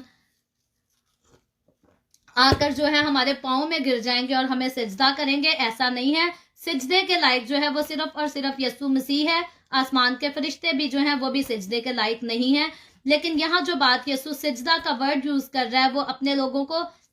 इंसाफ देने का वर्ड यूज कर रहा है। और खास जो हम देखते हैं वो इस बात की खुदावंद यकीन दहानी दिला रहा है कि कलीसिया की जो मुखालफत करने वाले लोग हैं वो वक्त आने पर इस बात का इकरार करेंगे कि हम लोग जो हैं वो गलत थे। और फिर सिजदा करने से खास मुराद ये भी है कि मुखालिफ लोगों के जो हौसले हैं कलीसिया के आगे वो पस्त हो जाएंगे, वो फेल हो जाएंगे। Praise the Lord. तो मेरे अजीजों, ये खूबसूरत वादा खुदावंद यीशु जो है वो अपने लोगों के साथ, उन लोगों के साथ करता है जो वफादारी से खुदावंद के साथ चलते और उसके साथ लिपटे रहते हैं और उसके ताबेदारी करते हैं, और जिनके अंदर से दुनिया की नहीं बल्कि खुदावंद यीशु की अपनी झलक नजर आती है। ये खूबसूरत वादा खुदावंद उनके साथ करता है। और फिलदिफिया की कलीसिया जो है वो साबित कदमी के साथ जो है आगे बढ़ती चली गई और खुदावंद जो है उससे खुश होता गया, और उनकी खिदमत की वजह जो है आज मैं और आप हम सब नजात याफ्ता और हम सब के घरों तक बशारत का कलाम पहुंचा है। और मेरे अजीजों, फिलदिफिया की कलीसिया की तरह जो है मुझे और आपको, हम सबको खुदावंद के साथ वफादार रहने की जरूरत है और साबित कदम होकर हमें उसके साथ चलने की जरूरत है, ताकि जिस तरह से उनकी खिदमत के वसीला से हम तक अंजील की खुशखबरी पहुंची, आज मेरी और आपकी हमारी खिदमत के वसीला से जो है बाकी लोगों तक अंजील की खुशखबरी पहुंच सके। और फिर हम देखेंगे 20 सालों बाद, 30 सालों बाद, या हम जब इस दुनिया में नहीं रहेंगे फिर भी जो बहुत सारे ऐसे नए खादिम उठेंगे वो हमारी खिदमत का फल होंगे। वो आज हमारी इस सारी प्रीचिंग जो हम कर रहे हैं खुदावंद यीशु का नाम लेकर, वो इस सारी प्रीचिंग का जो है वो फ्रूट होंगे, उसका फल होंगे। और मेरे अजीजों, उस फल को हमने रोकना नहीं है, बल्कि हमें जो है बहुत खूबसूरत किरदार अदा करने की जरूरत है, ताकि यीशु का नाम जो है वो इस दुनिया में कायम रह सके, नजात का पैगाम जो है वो इस दुनिया में कायम रह सके। और वो रहेगा तो जरूर, क्योंकि यीशु कहता है कि मैंने दरवाजा खोला है और इस दरवाजे को कोई बंद नहीं कर सकता। तो यकीनन जब तक यीशु अपनी दुल्हन को, अपनी कलीसिया को लेने नहीं आ जाता, ये दरवाजा तो खुला रहेगा। लेकिन मेरे अजीजों, खुशकिस्मत वो लोग होंगे जो इस दरवाजे में जो है वो खूबसूरत काम करेंगे, उसकी अंजील के गवाही के खूबसूरत काम को करेंगे। और मुझे और आपको इस खूबसूरत काम को करने की जरूरत है। कभी भी दुखों को देखकर, तकलीफों को देखकर, आजमाइशों को देखकर जो है हमें पीछे नहीं हटना, बल्कि इस खिदमत के काम को जो है हमने फिलदिफिया की कलीसिया की तरह जारी रखते रहना है। और उसके बाद 10वीं आयत में खुदावंद कहता है, चूंकि तूने मेरे सब्र के कलाम पर अमल किया है, इसलिए मैं भी आजमाइश के उस वक्त तेरी हिफाजत करूंगा जो जमीन के रहने वालों के आजमाने के लिए तमाम दुनिया पर आने वाला है। तो मेरे अजीजों, ये 10वीं आयत में खुदावंद आजमाइश के वक्त की बात कर रहा है। और क्योंकि फिलदफिया की कलीसिया जो है वो खुदावंद के साथ वफादार थी, और खुदावंद यसु वादा कर रहा है अपनी कलीसिया से कि मैं फ्यूचर में आने वाली जो मुश्किलात होंगी, जो आजमाइशें होंगी, मैं उनमें जो है तुम्हारी हिफाजत करूंगा, तुम्हारे साथ साथ चलूंगा, तुम्हारे साथ खड़ा हूंगा। और ये वादा जो खुदावंद यसु का है, ये सिर्फ फिलदिफिया की कलीसिया के नहीं, बल्कि वो सारे लोग जो फिलदिफिया की कलीसिया की तरह खुदावंद के साथ वफादारी के साथ चलते हैं, ये वादा खुदावंद का उन सब के साथ है कि वो हमारी आजमाइशों में, वो हमारी मुश्किलात में हमारे साथ रहता है। मेरा एक्सपीरियंस है, अगर आप खुदावंद के साथ वफादारी के साथ चलते हैं तो यकीनन आप भी अपनी जिंदगी में हर रोज इस बात का एक्सपीरियंस करते होंगे कि जब जब कोई मुश्किल आजमाइश आती है तो खुदावंद यकीनन हमेशा हमारे साथ रहता है और हमारी मदद करता है। लेकिन उस वक्त जब खुदावंद इस कलीसिया से बात कर रहा है तो ये खुदावंद फ्यूचर में आने वाली मुश्किलात का ही जिक्र कर रहा है। लेकिन बहुत सारे आलिम लोग, जो इल्म रखने वाले लोग हैं, वो इस आजमाइश के वक्त को जो है उस मुसीबत का वक्त समझते हैं जो मुखालफे मसीह के आने का है। तो मेरे अजीजों, इस बात को हमने पहले भी डिस्कस किया था कि मुखालफे मसीह जो आएगा वो कब आएगा, वो अभी नहीं आया,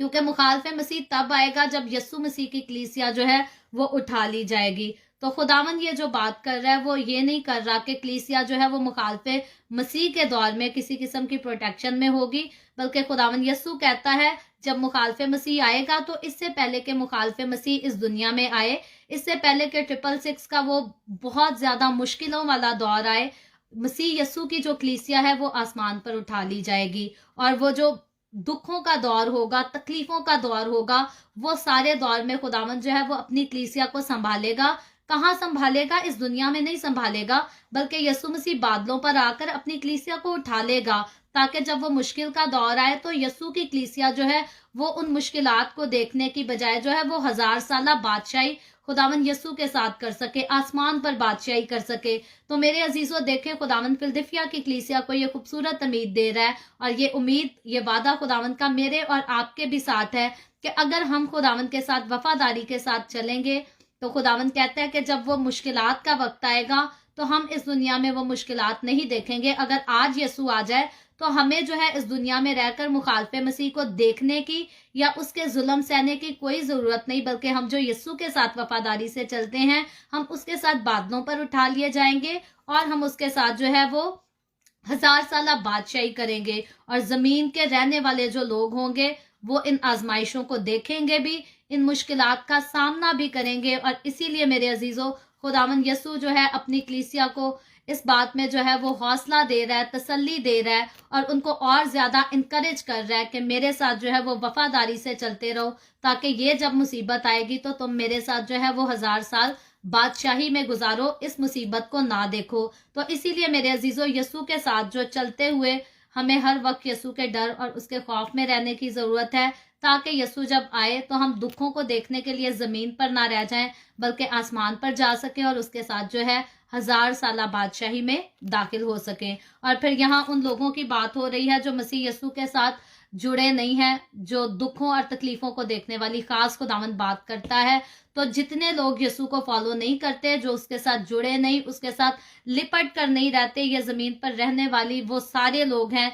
जिनके नाम जो है किताबे हयात में नहीं लिखे हुए। और मेरे अजीजों, जो यस्सु को रद्द कर देते हैं, जो यस्सु को इग्नोर करते हैं, उसको रिजेक्ट कर देते हैं, याद रखें बाइबल मुकद्दस बताती है, कल हमने तफसील से इसके बारे में सीखा था कि उनके नाम जो है वो जिंदगी की किताब में, किताबे हयात में नहीं लिखे हुए। और यही वो लोग हैं जो खुदा के गजब को देखेंगे, और यही वो लोग हैं जिनको जो है अदालत का सामना करना पड़ेगा। और उनके लिए ये बड़ी आजमाइश का, दुखों का, तकलीफों का वक्त होगा जब मसीह की कलीसिया आसमान पर उठा ली जाएगी और मुखालफे मसीह जो है वो इस दुनिया में आएगा, बादशाही करेगा, और वो बहुत मुश्किल का दौर होगा। और मेरे अजीजों, खुदावंद के ऊपर ईमान रखते हुए हमें इसी कोशिश में रहना चाहिए कि हम उसकी वफादारी में रहें, ताकि जब वो हमें लेने आए तो हम उसके साथ जा सकें और इस दुनिया में रहकर हमें जो है फिर मुसीबतों का सामना ना करना पड़े, मुखालफे मसीह का और उसकी बादशाहत का हमें सामना ना करना पड़े। और याद रखें, मसीही लोग जो है वो इस आजमाइश का हिस्सा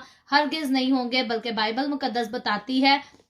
1000 साला बादशाही वो खुदावन यीशु के साथ आसमान पर बादलों में जो है वो 1000 साला बादशाही करेंगे। क्यों करेंगे? क्योंकि वो आसमानी शहरी हैं। वो आसमानी शहरी क्यों है? क्योंकि उन्होंने यीशु मसीह को कबूल किया है और अब वो अदालत का सामना नहीं करेंगे, बल्कि वो यीशु के साथ मिलकर जो है सारी कौमों की अदालत करेंगे और इंसाफ होगा। और 11वीं आयत को जब हम पढ़ते हैं तो खुदावन यीशु कहता है, मैं जल्द आने वाला हूं और जो कुछ तेरे पास है उसे थामे रह, ताकि कोई तेरा ताज छीन ना ले। तो मेरे अजीजों, यहाँ जो है यीशु मसीह अपनी कलीसिया को, अपने साथ चलने वालों को, फिलदिफिया की कलीसिया को भी हिम्मत दे रहा है और ये हिम्मत और मेरे और आपके लिए भी है। यीशु कहता है कि देख, मैं जल्द आने वाला हूँ और हर एक को जो है देने के लिए अजर जो है वो मेरे पास है। और खुदावंद कहता है जो कुछ तेरे पास है उसे थामे रह, उसको संभाल कर रख। क्यों? ताकि उसको जो है कोई तेरे से छीन ना ले। याद रखें मेरे अजीजों, वो लोग जो खुदावंद के साथ चलने का वादा करते हैं,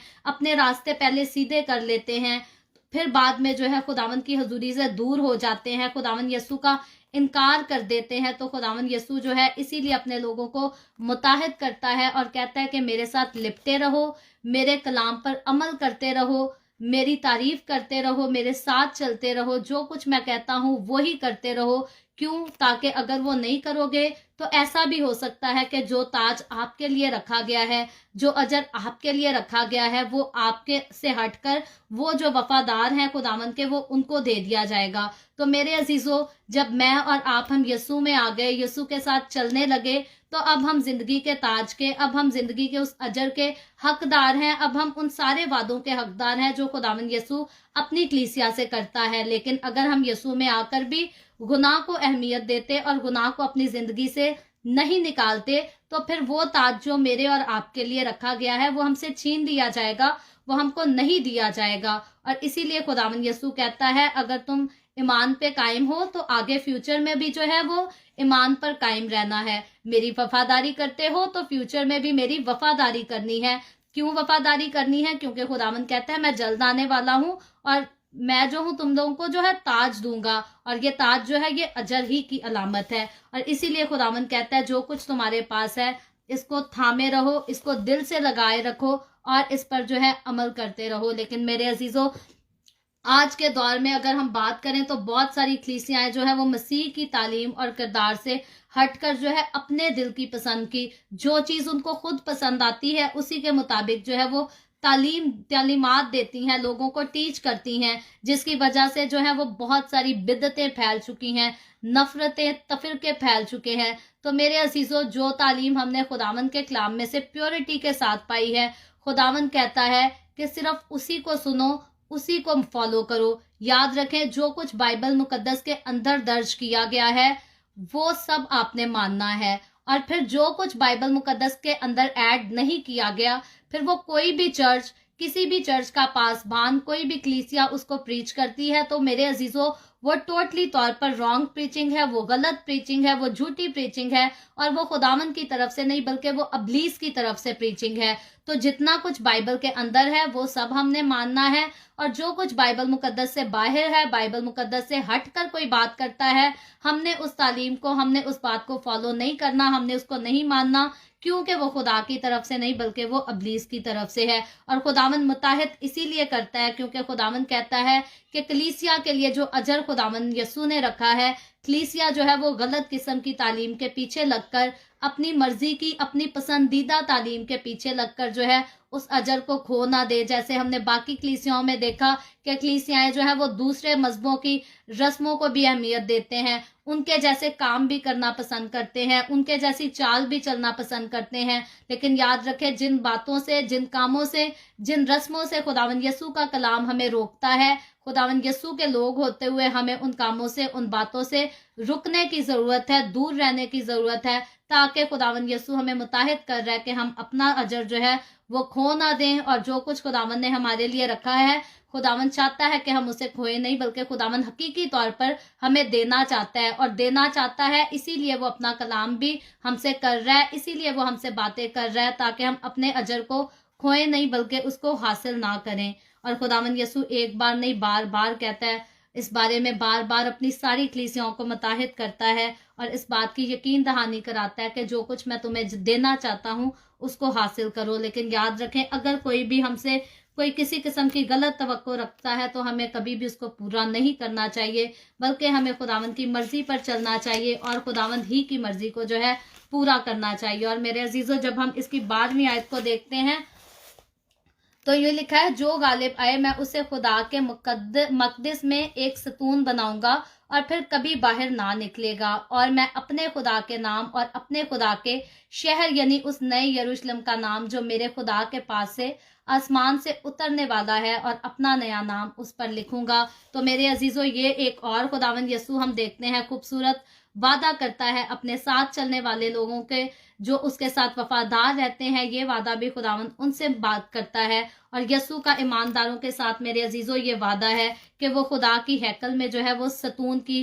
अहमियत रखेंगे, सतून की हैसियत से रहेंगे। और सतून जो है मेरे अजीजों वो मजबूती, इस्तेकाम और बावकार जो है खूबसूरती की एक तस्वीर है, खूबसूरत तस्वीर है। और इसका मतलब ये है कि जो लोग फतह से बढ़कर गलबा पाएंगे मसीह की नज़र में, जो है उनकी अहमियत एक मजबूत सतून की तरह होगी। और मेरे अजीजों, फिर कभी बाहर ना निकलने की जब यीशु मसीह फिलदिफिया की कलीसिया से खासतौर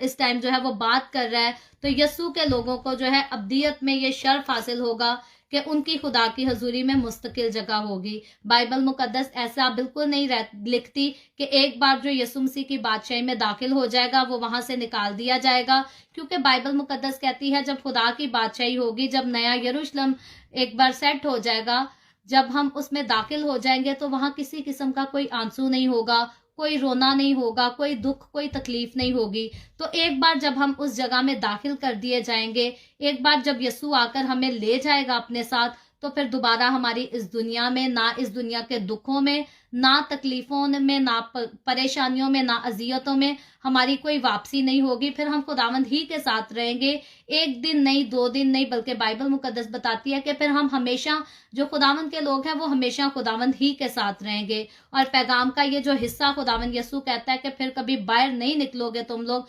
फिलदिफिया की कलीसिया के लिए मेरे अजीजों उस वक्त बड़ी अहमियत रखता था। क्यों अहमियत रखता था? क्योंकि फिलदिफिया का जो शहर था वो एक ऐसी जगह पर था जहां जलजले वगैरह आया जाया करते थे, और इस कलीसिया में जो है वो, इस कलीसिया के लोगों को दुख की और तकलीफ की जो थी वो काफी ज्यादा सामना करना पड़ता था। क्योंकि जब भी जलजले आते थे, तो आप देखें जलजले आते हैं तो इमारतें जो हैं वो गिर जाती हैं, तबाह हो जाती हैं, और ये लोग जब जलजला आता था उस जगह पर तो इनको अपने घर छोड़कर जाना पड़ता था, और जब वो इमारतें दोबारा तामीर की जाती थी फिर ये जो है उसमें वापस आते थे। और जब खुदावंद उनसे ये बात करता है, ये जिक्र करता है कि फिर वहां से तुम्हारी कोई वापसी नहीं होगी, तो फिलदिफिया की कलीसिया के लिए उस वक्त ये बड़ी तसल्ली की बात थी कि इस दुनिया में रहकर तो हमें कभी यहाँ से वहां जाना पड़ता है, कभी वहां से वहां जाना पड़ता है, लेकिन जब हम खुदावंद यीशु की बादशाहत में होंगे तो वहां से हमें बाहर नहीं निकाला जाएगा, हमें बादशाहत को छोड़कर इस दुनिया में वापस आना नहीं पड़ेगा,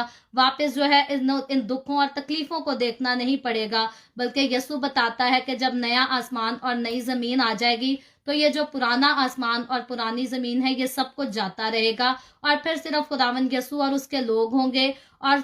खुदावंद की हजूरी होगी जो हमारी जिंदगियों में हमारे साथ रहेगी, और हम खुदावंद यीशु की तरह जो है वो जलाली बदन में होंगे, और किसी किस्म की बदकारी, किसी किस्म की जिनाकारी और जिस्म के रिलेशनशिप जो है ये आसमान की बादशाही में नहीं होंगे, ये जन्नत में नहीं होंगे। अगर कोई लोग इस बात का ख्याल करते हैं कि जन्नत में जाकर हमें खूबसूरत किस्म की कोई औरतें मिलेंगी, तो मेरे अजीजों बाइबल मुकद्दस बताती है कि जन्नत में मर्द और औरत का किसी किस्म का कोई रिलेशनशिप नहीं होगा, बल्कि यीशु मसीह ने खुद कहा कि जन्नत में जो लोग हैं वो फरिश्तों की मानद होंगे, जलाली बदनों में होंगे, और जब तक कोई जलाली बदन हासिल ना कर सके वो खुदा की बादशाही में दाखिल नहीं हो सकता, वो जन्नत में नहीं जा सकता। और जलाली बदन अगर किसी के पास है तो वो सिर्फ और सिर्फ यीशु के पास है। और अगर हमें कोई जलाली बदन दे सकता है तो वो वही दे सकता है जिसके अपने पास है। तो मेरे अजीजों, जो खुद जलाल का बादशाह है वही हमें जलाली बदन देकर अपने पास जन्नत में ले जाएगा, फिरदौस में ले जाएगा।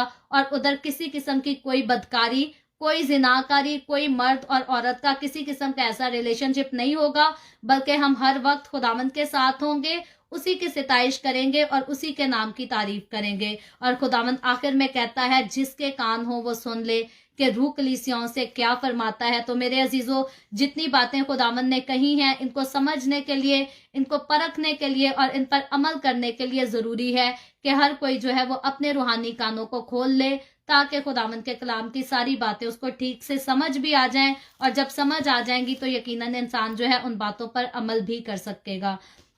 खुदावंद आज के इस कलाम के वसीला से मुझे और आपको, हम सबको बहुत ज्यादा बरकत दे। अभी हम दुआ करेंगे और इससे पहले मैं दुआ करूं, आपसे गुजारिश करूंगी, आप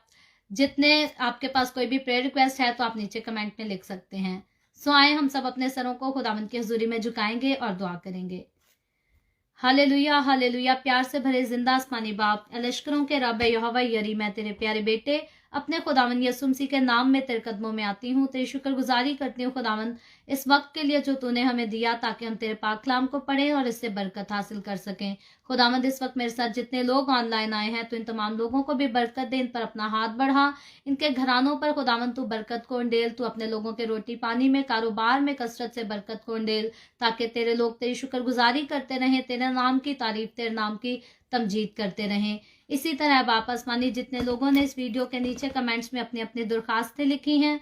मैं तेरी बंदी होते हुए खुदावंद तेरे लोगों की सारी दरखास्तों को तेरे आगे पेश करती हूँ, तुझसे मिन्नत करती हूँ खुदावंद तू अपने लोगों को मुस्बत जवाब दे, तमाम तरह की बीमारियों, दुखों, तकलीफों, परेशानियों से अपने लोगों को आजाद कर बरकत दे, अपनी हजूरी में आगे बढ़ने का फजल दे। ऐ बाप, मैं तेरे तमाम खादमों को, मुकद्दसीन को, पाकलीसियाओं को, परस्तारों को तेरी हजूरी में याद करती हूँ। हर एक पर अपना हाथ बढ़ा, सबको बरकत दे, अपनी पनाह में ले, अपने जलाल, अपनी गवाही के लिए और ज्यादा कसरत से इस्तेमाल कर। खसूसन वो लोग जो मसीही होने के बाइस अपने ईमान की वजह से इस दुनिया में सताए जाते हैं, खुदावंद तू उनके ऊपर भी रहम कर, उनके साथ हो, उनको बरकत दे और शादमानी बख्श। मुझ पर अपना हाथ बढ़ा, the way of haven Facebook page पर सारे काम पर अपना हाथ बढ़ा, अपने जलाल के लिए खुदावंद, रूहों की नजात के लिए हमें कसरत से इस्तेमाल कर। बनी इसराइल पर तेरी बरकत, तेरा फजल रहे, हम पर भी तेरी बरकत और तेरा फजल हमेशा होता रहे। मसीह यीशु के नाम में ये दुआ मांगती हूँ, आमीन। खुदावंद की सिखाई हुई दुआ में शरीक होंगे। आए हमारे बाप, तू जो आसमान पर है, तेरा नाम पाक माना जाए, तेरी बादशाहत आए, तेरी मर्जी जैसे आसमान पर पूरी होती है जमीन पर भी हो। हमारे रोज की रोटी आज हमें दे, जिस तरह हम अपने कर्जदारों को माफ करते हैं, तू भी हमारे कर्ज हमें माफ कर। हमें आजमाइश में ना पड़ने दे, बल्कि बुराई से बचा, क्योंकि बादशाहत, कुदरत और जलाल हमेशा तेरे ही हैं, आमीन, आमीन। खुदावंद आप सबको बहुत बरकत दे। मेरे साथ हर रोज ऑनलाइन आकर खुदावंद के कलाम को सुनने के लिए आपका बहुत ज्यादा शुक्रिया। और मैं आपकी बहुत ज्यादा बल्कि शुक्रगुजार हूँ कि आप जो है, जितना लंबा भी हमारा बाइबल स्टडी का ये टाइम चला जाता है, आप लोग आखिर तक मेरे साथ रहते हैं और खुदावंद के कलाम को सीखते हैं। और मैं यकीनन आपसे गुजारिश भी करना चाहती हूँ कि इस कलाम को दूसरों के साथ भी शेयर करें, ताकि जो बरकत है और जो नॉलेज हम खुदावंद के कलाम से हासिल करते हैं, वो हमारे वसीला से जो है वो दूसरे भी हासिल कर सकें, और दूसरे भी जो है वो ईमान में खुदावंद के साथ और ज्यादा मजबूत हो सकें। कल फिर हम the way of haven Facebook page पर मिलेंगे, पाकिस्तान के सुबह 8 बजे, इंडिया के सुबह 8:30 बजे और कनाडा टोरंटो टाइम के मुताबिक रात को 10 बजे, और देखेंगे कि खुदावंद का कलाम मजीद हमें क्या सिखाता है। खुदावंद आप सबको बहुत बरकत दे, आमीन।